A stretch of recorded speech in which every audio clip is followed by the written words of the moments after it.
क्या जब भी आपसे कोई मदद मांगता है या कुछ काम कहता है तो आप नो नहीं कह पाते?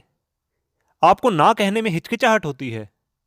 क्या आप अपनी ज़रूरतों का ध्यान नहीं रख पाते? तो दोस्तों, आज की ये वीडियो आप ही के लिए है। आज की इस बुक की मदद से हम समझेंगे कि ये छोटा सा शब्द नो हमारी ज़िंदगी को नया रूप कैसे दे सकता है। आज की इस किताब की मदद से हम ये जानेंगे कि आप कैसे किसी दूसरे को बिना हर्ट किए नो भी कह सकते हैं और कहाँ आपको नो कहना सही है और कहाँ नहीं। तो अपनी जिंदगी को नया रूप देने के लिए तैयार हो जाइए। नमस्कार दोस्तों, मेरा नाम है राजविंदर सिंह और स्वागत है आप सभी का आपके अपने YouTube चैनल फ्रॉम किताब में। तो आज जिस किताब की बुक समरी हम आपके सामने लेके आए हैं उसका नाम है द पावर ऑफ नो, जिसे लिखा है जेम्स ऑयशर और एजुला ऑयशर ने। तो इससे पहले कि आप समरी के सफर में खो जाएं, अगर चैनल को सब्सक्राइब नहीं किया है तो सब्सक्राइब करके बेल आइकन जरूर प्रेस कर लें। क्या आपको ना कहने में हिचकिचाहट होती है? क्या आप हमेशा दूसरों की जरूरतों को पूरा करने में खुद की जरूरतों को भूल जाते हैं? अगर ऐसा है तो आपको ना कहने की आदत डालनी ही होगी। ना कहने के बहुत से फायदे हैं।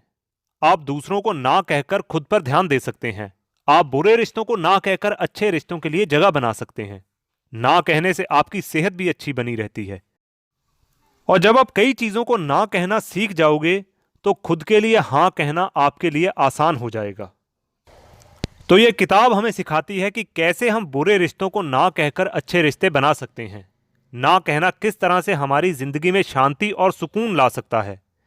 किस तरह इन चीजों के लिए शुक्रगुजार होकर खुशी पा सकते हैं। तो सबसे पहले समझते हैं कि बुरे रिश्तों को ना कहकर आप अच्छे रिश्तों के लिए जगह बना सकते हैं।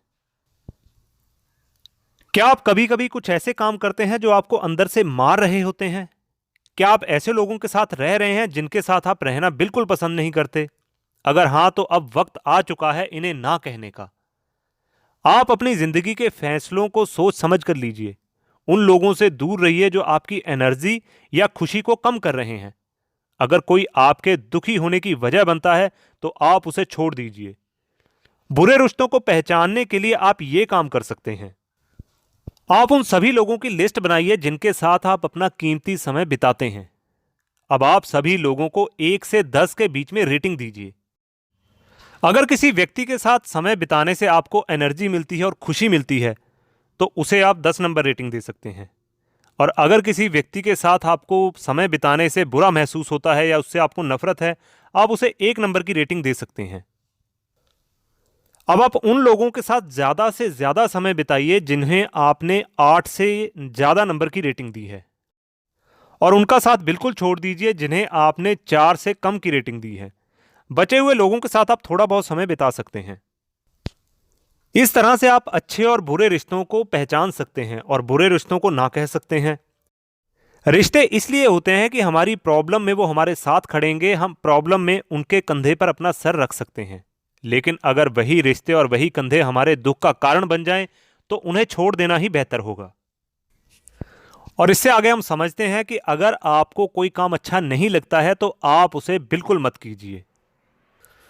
अगर आप हमेशा दूसरों की जरूरतों के बारे में सोचते रहेंगे और उनके काम करते रहेंगे तो आप अपनी जरूरतों का ख्याल नहीं रख पाएंगे। इसलिए बेहतर है कि आप उन कामों को ना कह दीजिए जिसे आप बिल्कुल नहीं करना चाहते। याद रखिए, आप दुनिया में सबसे यूनिक हैं। आपके जैसे अंगूठे वाला निशान दूसरा कोई पैदा नहीं हुआ है। अगर आप मुकेश अंबानी नहीं बन सकते तो मुकेश अंबानी भी आप नहीं बन सकता। इसलिए आपको पूरा हक है कि आप अपने फैसले खुद लें और वो काम ना करें जिसे आप नहीं करना चाहते। अगर आप बिना मन से कोई काम करते भी हैं तो वो काम आपके लिए दुख का कारण बन सकता है। ऐसे में यही बेहतर होगा कि आप उस काम को मत ही कीजिए। अगर आपको लगता है कि आपके ना कहने से सामने वाले व्यक्ति को बुरा लगेगा या उसे तकलीफ होगी तो आप कुछ इस तरह से सोचिए। मान लीजिए आपको किसी की मदद की जरूरत है लेकिन वो आपकी मदद नहीं करना चाहता है।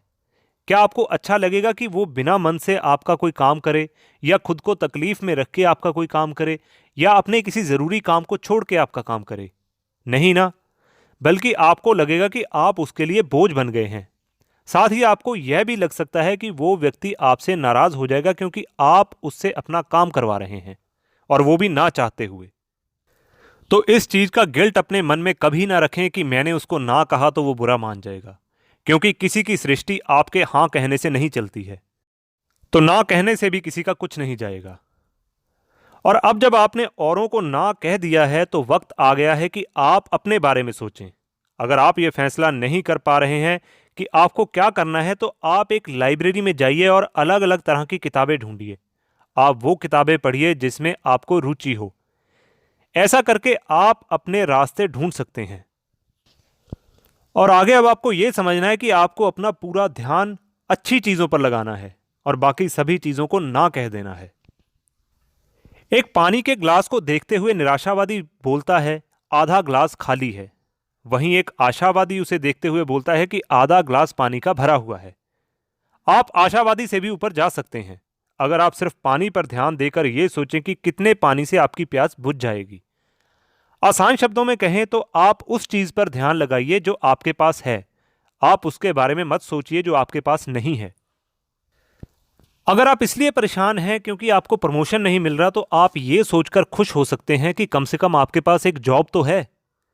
आप उस चीज पर ध्यान लगाइए जो आपके पास है और उसके लिए आप शुक्रगुजार हो सकते हैं। ऐसा करके आप खुशी ढूंढ सकते हैं और हमेशा खुश रह सकते हैं। इसके अलावा आप उन चीजों से ध्यान हटाइए जो आपको परेशान करती हैं। जैसे मान लो अगर कहीं न्यूज में आपने देखा कहीं एक्सीडेंट हो गया है और वो बात आपको बार बार परेशान कर रही है, तो ऐसे में आप अपना टीवी बंद करके बाहर घूमने जा सकते हैं। अगर आप अपने आसपास के शोर को अनदेखा करेंगे तो आप अपने अंदर की आवाज सुन पाएंगे। इससे आपको शांति मिलेगी और आप अपने आसपास के लोगों को अच्छे से समझ पाएंगे। अगर आप शांति पाना चाहते हैं तो आप अपने आसपास के हर व्यक्ति पर थोड़ी सी नजर रखिए। आप देखेंगे कि आप उन लोगों को अच्छे से समझ पा रहे हैं और आप उनकी परेशानी या अकेलापन महसूस भी कर पा रहे हैं। आप दूसरों को ना कहकर अपने आप को हां कहने की क्षमता बढ़ा सकते हैं। अब तक हमने समझा कि किस तरह हम अपनी जिंदगी की छोटी छोटी चीजों को ना कहकर खुशी पा सकते हैं। और अब हम समझेंगे कि अपने आप को हां कहने की ताकत को हम कैसे बढ़ा सकते हैं। हां की ताकत 3 चीजों से मिलकर बनती है, जिसमें सबसे पहले है उन चीजों पर ध्यान देने की क्षमता जिसके लिए आप शुक्रगुजार हैं, और दूसरा है दूसरों की भावनाओं और औरों की बातों को समझना, और तीसरा है उन चीजों से ध्यान हटाना जो हमें दुखी करती हैं। आप हर चीज के लिए शुक्रगुजार होकर अपनी हां कहने की क्षमता को बढ़ा सकते हैं। इसके लिए आप ये काम कर सकते हैं। सबसे पहले आप उन चीजों की लिस्ट बनाइए जो आपको परेशान करती हैं।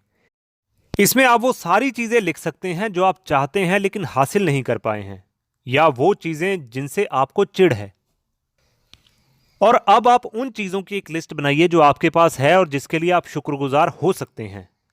आप हर रोज ऐसी 10 चीजों के बारे में सोचिए जो आपके पास है और आपको खुशी देती हैं। ऐसा करके आप अपना ध्यान अच्छी चीजों पर ले जा पाएंगे और उन चीजों को ना कह पाएंगे जो आपको परेशान करती हैं। अपनी हां कहने की ताकत को बढ़ाने के लिए आप अपने शरीर के अंदर और बाहर की जरूरतों पर ध्यान दीजिए। अगर आपको आलस आ रहा है तो आप सैर पर जाइए। अगर आप उलझन में हैं तो गाने सुनिए। अगर आप तनाव में हैं तो ध्यान कीजिए, योगा कीजिए। और अगर आपको समझ ही नहीं आ रहा है कि क्या करें, कंफ्यूज हैं, तो किताबें पढ़िए। इस तरह आप अपने शरीर की जरूरतों का ख्याल रखकर बुरी चीजों को ना कह सकते हैं और अच्छी चीजों को हां कहकर और उनको अपनी जिंदगी में लाकर अपनी जिंदगी को नया रूप दे रहे हैं। तो आज की इस किताब से हमने समझा कि ना कहना हमारे लिए कितना फायदेमंद साबित होता है। बुरे रिश्तों को ना कहकर हम अच्छे रिश्ते बना सकते हैं। दूसरों की जरूरतों को ना कहकर हम अपनी जरूरतों पर ध्यान दे सकते हैं। शोर को ना कहकर हम अपने अंदर की आवाज सुन सकते हैं और अपनी परेशानियों को ना कहकर हम अपनी खुशियां बढ़ा सकते हैं। तो दोस्तों, यहीं पे ये आज की समरी समाप्त होती है। कैसी लगी आपको आज की ये वीडियो, कमेंट में ज़रूर बताइए। अगर आपका कोई भी सुझाव या सवाल है तो वो भी हमें कमेंट कर सकते हैं। तो नो कहने की आदत को अपनी लाइफ में अप्लाई करें और अपनी लाइफ को आगे बढ़ाएं। इन्हीं शुभकामनाओं के साथ मैं राजविंदर सिंह लेता हूं आपसे इजाज़त। बहुत ही जल्द फिर मिलेंगे नई वीडियो में, नई किताब के साथ और नई पॉजिटिव बातों के साथ। तब तक के लिए जय हिंद, जय भारत।